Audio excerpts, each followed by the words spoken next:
बड़ी खबर दिल्ली से करीब 500 किलोमीटर दूर पंजाब के गुरदासपुर से, जहां पर संदिग्ध आतंकियों के घुसने की खबर है। पुलिस का ऑपरेशन जारी है। 3 से 4 इन पुलिस आतंकियों की संख्या हो सकती है। हमला सबसे पहले पंजाब से जम्मू की ओर जा रही बस को निशाना बनाने के लिए हुआ। सुबह करीब 5:30 बजे किया गया पहला हमला। बस में सवार 4 लोग जख्मी हुए हैं। बस पर हमले के बाद हमलावरों ने दीनानगर पुलिस थाने पर फायरिंग करके घुसने की कोशिश की। थाने पर जो हमला हुआ उसमें बता दें कि 3 पुलिस वाले जख्मी हुए हैं। कुल 7 लोग जख्मी हुए हैं। जख्मी पुलिस वालों में एसएचओ भी शामिल है। और एबीपी न्यूज संवाददाता जगविंदर पटियाल और जानकारी के साथ जुड़ गए हैं। जगविंदर, इस समय क्या अपडेट मिल रही है? और देखिए, दीनानगर पुलिस स्टेशन के बाहर आतंकियों और पुलिस के बीच में एनकाउंटर जारी है। पुलिस ने आतंकियों को घेर रखा है और ये आतंकी, पुलिस अधिकारियों का ये मानना है कि पाकिस्तान की सीमा के पार से आए हुए हो सकते हैं, क्योंकि इन्होंने सेना की वर्दी पहनी हुई थी और ये जैन कार में सुबह 5:30 बजे दीनानगर के पहले बस अड्डे पर पहुंचे हैं। वहां इन्होंने फायरिंग की है, 4 मुसाफिरों को वहां जख्मी किया और उसके बाद ये दीनानगर पुलिस स्टेशन की तरफ बढ़े हैं। पुलिस स्टेशन में जाकर फायरिंग हुई है और इस एनकाउंटर के बीच में वहां के एसएचओ, एक सिपाही और एक होमगार्ड जवान समेत 3 लोगों को जो है वो गोली लगने से घायल हुए हैं। वो तीनों को गुरदासपुर के पुलिस स्टेशन में भर्ती करवाया गया है और पुलिस ने इन आतंकियों की घेराबंदी कर ली है। अब इनकी संख्या 2 है या 3, इस बारे में कुछ भी स्थिति साफ नहीं है, लेकिन ये माना जा रहा है कि 2 आतंकी हो सकते हैं। लेकिन इनकी संख्या अगर 3 भी निकलती है तो ये कोई बड़ी बात नहीं होगी। एक बार फिर मैं बता दूं आपको कि सेना ने पहले ही कल आगाह किया था कि 200 के करीब पाकिस्तान सीमा से आतंकी भारत की तरफ घुसने की कोशिश कर रहे हैं और उन्हें किसी भी उनके इस इरादे को कामयाब नहीं होने दिया जाएगा। लेकिन बड़ा सवाल अभी यही बना हुआ है कि आखिरकार बीएसएफ की निगरानी होने के बावजूद ये आर्मी की यूनिफॉर्म में ये लोग कैसे भारत की तरफ पहुंच गए और उन्होंने अमृतसर जम्मू हाईवे पर पहुंचकर कैसे बस स्टैंड पर फायरिंग कर दी और बस स्टैंड के बाद ये पुलिस स्टेशन में गए हैं, जहां पर पुलिस ने इन्हें अब घेराबंदी करके इनका एनकाउंटर करने की कोशिश की जा रही है।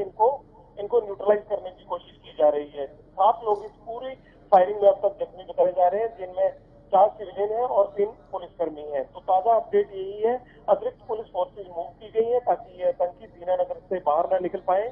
पठानकोट और दीनानगर, जो कि गुरदासपुर जिले का आखिरी पुलिस स्टेशन पड़ता है, उसकी बॉर्डर को पूरी तरह से सील कर दिया गया है और इन आतंकियों को न्यूट्रलाइज करने के लिए फायरिंग जी मौके पर जारी है। जगविंदर, यानी कि आप ये बता रहे हैं कि पंजाब पुलिस ने इस बात की पुष्टि कर दी है कि 2 से 3 इन आतंकियों की जो संख्या हो सकती है, ये आतंकी ही है और पाकिस्तान की सीमा से यहाँ घुसे हैं। जी हाँ, देखिए, ये जो जानकारी हम दे रहे हैं सीनियर पुलिस अधिकारियों के हवाले से ही दे रहे हैं। जो सूचना उनको मौके से दी गई है उसके मुताबिक 2 या 3 आतंकी सुबह 5:30 बजे सेना की यूनिफॉर्म में जैन गाड़ी का इस्तेमाल करते हुए दीनानगर के बस अड्डे पर पहुंचे हैं। बस अड्डे पर फायरिंग करने के बाद वहां 4 लोगों को घायल करने के बाद वो लोग दीनानगर पुलिस स्टेशन में घुसे हैं और पुलिस स्टेशन में पुलिस के साथ उनका एनकाउंटर हुआ। क्रॉस फायरिंग में 3 पुलिसकर्मी जख्मी हुए हैं, जिनमें दीनानगर का एसएचओ मुख्तार सिंह बताया जा रहा है, एक कांस्टेबल और दूसरा एक होमगार्ड जवान है। इन तीनों को भी जो है गुरदासपुर के अस्पताल में इलाज के लिए भेजा गया है। 4 मुसाफिर घायल हुए हैं जो बस स्टैंड पर जिनको गोली मारने की कोशिश की गई है। ये 7 लोग अब तक जख्मी हुए हैं और पुलिस ने आतंकियों को घेर कर उन पर जो है वो क्रॉस फायरिंग चल रही है, दोनों तरफ से गोली चल रही है। जाहिर सी बात है कि ये घुसपैठ की पाकिस्तान की तरफ से एक बड़ी कोशिश की गई है।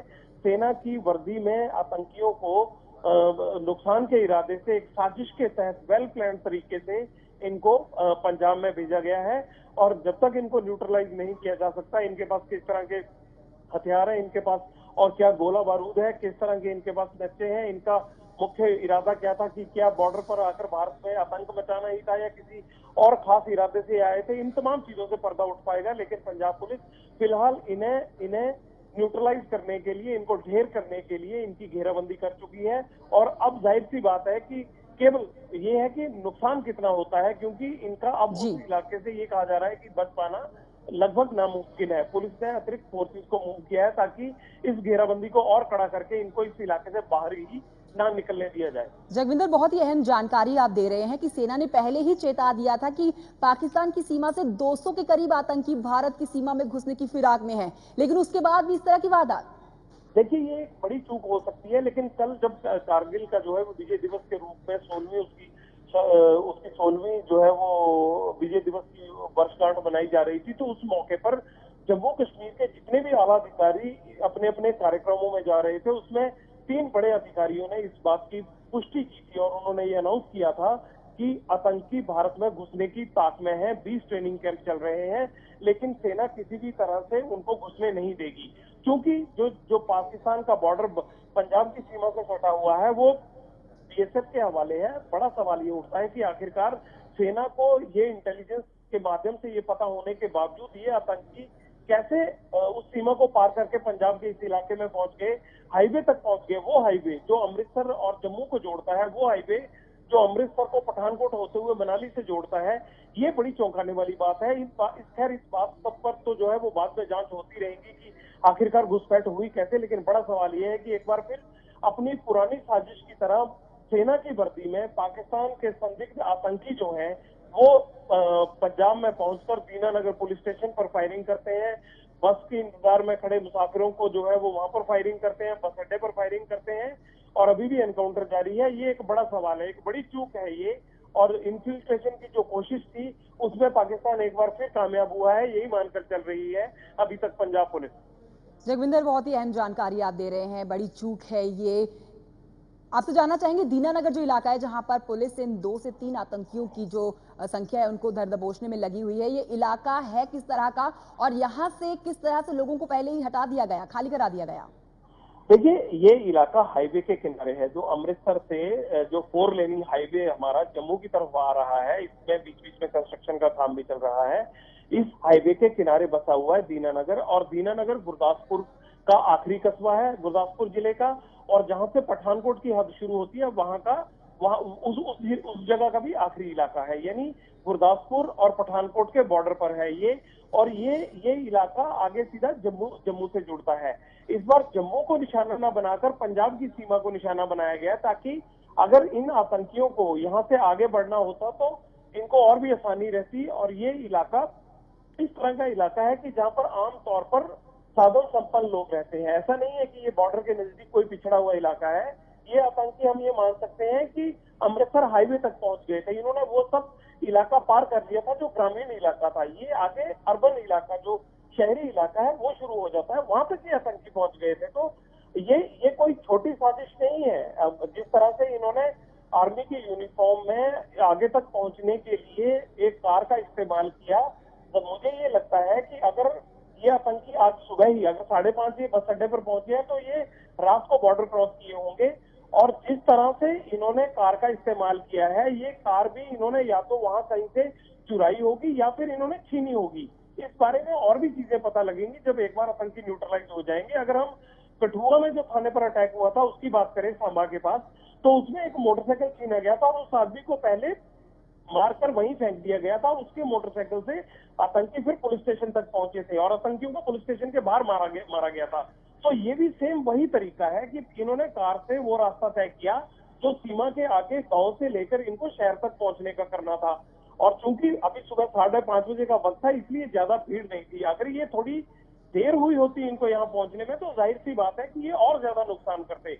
लेकिन इन्होंने जी। मुंह अंधेरे यहाँ पहुंचकर ये कोशिश की है कि पहले जितना नुकसान, क्योंकि बस अड्डे पर आम सुबह आवाजाही शुरू हो जाती है, तो इनका निशाना था कि पहले बस अड्डे को निशाना बनाया जाए और उसके बाद नजदीक में ही जो पुलिस स्टेशन है उस पर घात लगाई जाए। तो इस साजिश के तहत ये बात साफ है कि पाकिस्तान एक बार फिर अपने बड़े नापाक मंसूबे को अंजाम देने में कामयाब हुआ है। और उसने जिन आतंकवादियों को, जो कि पाक स्पॉन्सर्ड आतंकवादी माने जा रहे हैं, उन्होंने पंजाब में आकर एक नुकसान किया है। सेना की वर्दी में आकर नुकसान किया है। आर्मी को जिस तरह से यूनिफॉर्म पहनकर यहाँ पर, क्योंकि आवाजाही आमतौर पर सेना की रहती है, तो उनको ये था किसी को शक ना हो पाए।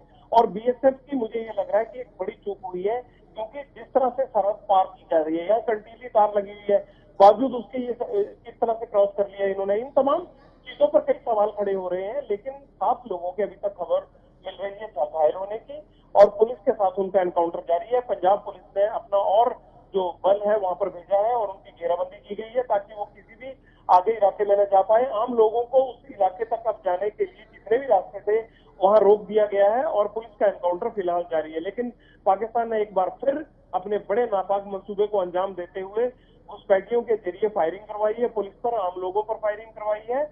और सीमा के स्तर पर ये बीएसएफ की एक बड़ी चूक हो सकती है कि इंटेलिजेंस की सूचना होने के बावजूद, आर्मी के अलर्ट होने के बावजूद जो है वो पाकिस्तान स्पॉन्सर्ड आतंकवादी पंजाब की सीमा में प्रवेश कर